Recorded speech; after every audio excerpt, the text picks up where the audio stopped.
Hello students, welcome back. आज हम principles of accounting में डेप्रिसिएशन अकाउंटिंग जो हमारा चल रहा था उसमें हमने डेप्रिसिएशन का कंसेप्ट जाना था।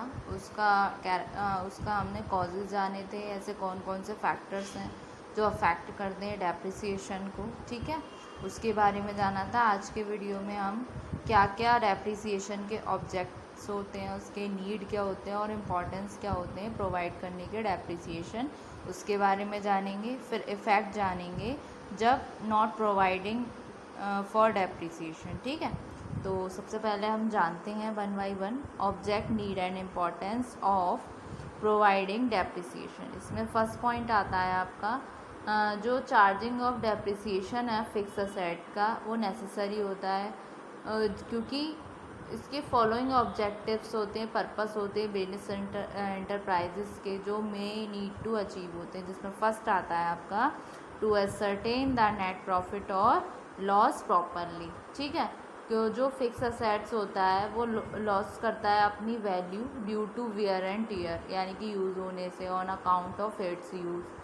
तो दिस लॉस यानी कि लॉस क्या हो गया, डिक्रीज हो गया in the value of fix assets is debited to profit and loss account like any other expenses in the determination of income, ठीक है। तो हैंस इट मस्ट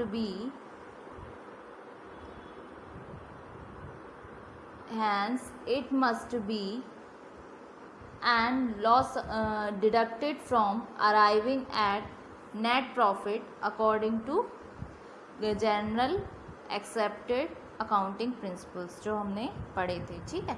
फिर सेकंड पॉइंट आता है आपका to show assets at correct values in the balance sheet. इसका मतलब क्या है, जो अगर एब्सेंस होगा डेप्रिसिएशन चार्ज तो असेट्स क्या शो होगा आपकी एक्विजिशन कॉस्ट पे एवरी ईयर बैलेंस शीट में, ठीक है।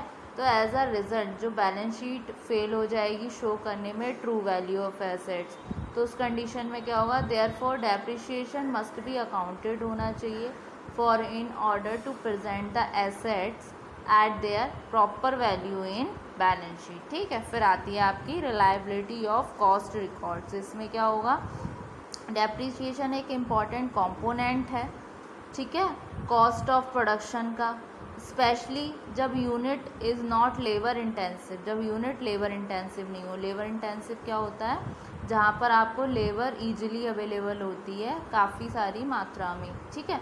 So if no provision is made for depreciation then the calculations of cost will be incorrect, ठीक है। फिर आता है आपका provision for replacement of the assets. इसमें क्या होगा, provision for replacement of the assets में जब डेप्रिसिएशन चार्ज हो जाता है तो ये रिड्यूस करता है जो प्रॉफिट अवेलेबल होता है डिस्ट्रीब्यूशन के रिगार्डिंग, तो ये इनेबल करता है कंसर्न को रिटेन करे वो पार्ट ऑफ इट्स प्रॉफिट और ये अकुमुलेट करे फंड्स में for replacement of the assets as and when necessary and thus keep the productive capacity intact, ठीक है। फिर आता है आपका प्रोटेक्शन ऑफ कैपिटल। इसमें क्या हो गया, जो फंड प्रोवाइडेड बाय होता है वे ऑफ डेप्रिसिएशन से एवरी ईयर वो यूज़ किया जा सकता है रिप्लेस करने में फिक्स असेट्स को। अगर कोई प्रोविज़न डेप्रिसिएशन के लिए नहीं बना है तो प्रॉफिट क्या है वो फुली डिस्ट्रीब्यूटेड होंगे टाइम पर may come when the concern will find itself without the necessary funds to replace the fix assets. इस वे में क्या है, एक फर्म डिस्ट्रीब्यूटेड करेगी ना सिर्फ प्रॉफिट लेकिन एक पार्ट ऑफ कैपिटल का, ठीक है। तो इस तरीके से क्या प्रोटेक्ट करता है आपकी कैपिटल को। फिर आता है avoiding over payment of tax. जैसे कि डेप्रिसिएशन चार्ज होता है, ये हेल्प करता है एसर्टेन करने में करेक्ट प्रॉफिट टैक्स पर्पस के रिगार्डिंग। तो डेप्रिसिएशन क्या है, एक चार्ज है प्रॉफिट पर और एक्ट करता है एज अ टैक्स शील्ड, ठीक है। तो ये क्या है, एक इंटरेस्ट है बिजनेस का जो यूज़ होता है इस शील्ड को एक इफ़ेक्टिव मैनर में जिससे कि टैक्स लाइबिलिटी जो है वो रिड्यूस किया जा सके मिनिमम, ठीक है। तो बोल सकते हैं इसको depreciation is a charge on profit and acts as a tax shield, therefore it is it is in the interest of the business to use this shield in an effective manner so that liability is reduced to minimum. ठीक है, तो ये तो हो गए इसके सारे object, need और इम्पोर्टेंस डेप्रिसिएशन के. अब आते हैं इफ़ेक्ट जो होता है जब आप नॉट प्रोवाइडिंग करते हैं डेप्रिसिएशन के. उसमें आपके फॉलोइंग इफ़ेक्ट निकल कर आते हैं जो अफेक्ट करते हैं कि आप प्रोविजन फॉर डेप्रिसिएशन जब चार्ज नहीं होता है बुक्स ऑफ अकाउंट में. फर्स्ट निकल कर आता है the cost record will not present a true and fair view.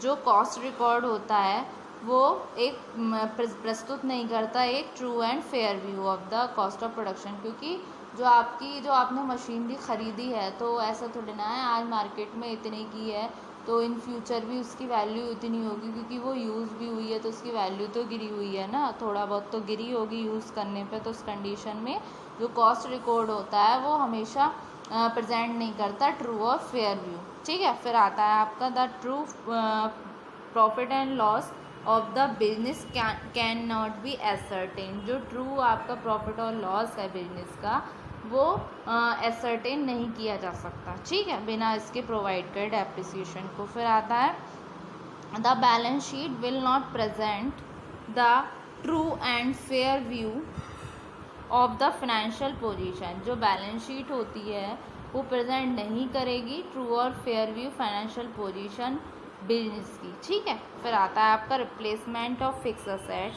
जो रिप्लेसमेंट होता है फिक्स असेट्स का इज़ नॉट पॉसिबल, ये पॉसिबल नहीं होता है due to lack of sufficient fund. मतलब किस कंडीशन में, जब आपके पास सफिशिएंट फंड नहीं होता है उस कंडीशन में. ठीक है, अब नेट प्रॉफिट जो होता है बिजनेस का वो विल बी मोर होगा देन द एक्चुअल प्रॉफिट. और उसका एक रिजल्ट क्या निकल कर आएगा, जो एम्प्लॉय डिमांड करें आपकी मोर सैलरी, बोनस, वेजेस और अदर फैसिलिटीज़.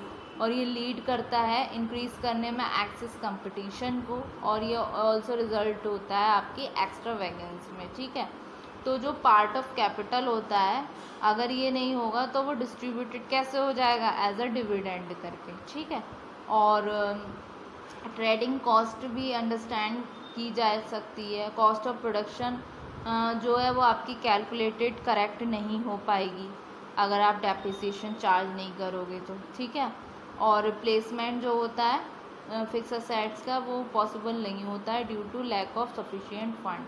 ठीक है, तो ये तो आ गए इसके इफ़ेक्ट्स और इसके ऑब्जेक्ट, नीड एंड इम्पोर्टेंस. अब इसका नेचर कैसा होता है, ये एक प्रोसेस है एलोकेट करने की कॉस्ट को period of its useful life. ठीक है, ये प्रोसेस नहीं है वैल्यूएशन ऑफ फिक्स असेट्स की, ये प्रोसेस है एलोकेशन ऑफ कॉस्ट की. ठीक है, डेप्रिसिएशन रिड्यूस करता है बुक वैल्यू को फिक्स असेट्स की, लेकिन मार्केट वैल्यू को नहीं करता. ये एक परमानेंट डिक्रीज़ है आपकी book value of fix assets में. तो होप सो स्टूडेंट आज वाले लेक्चर में आपको इतना समझ आया होगा.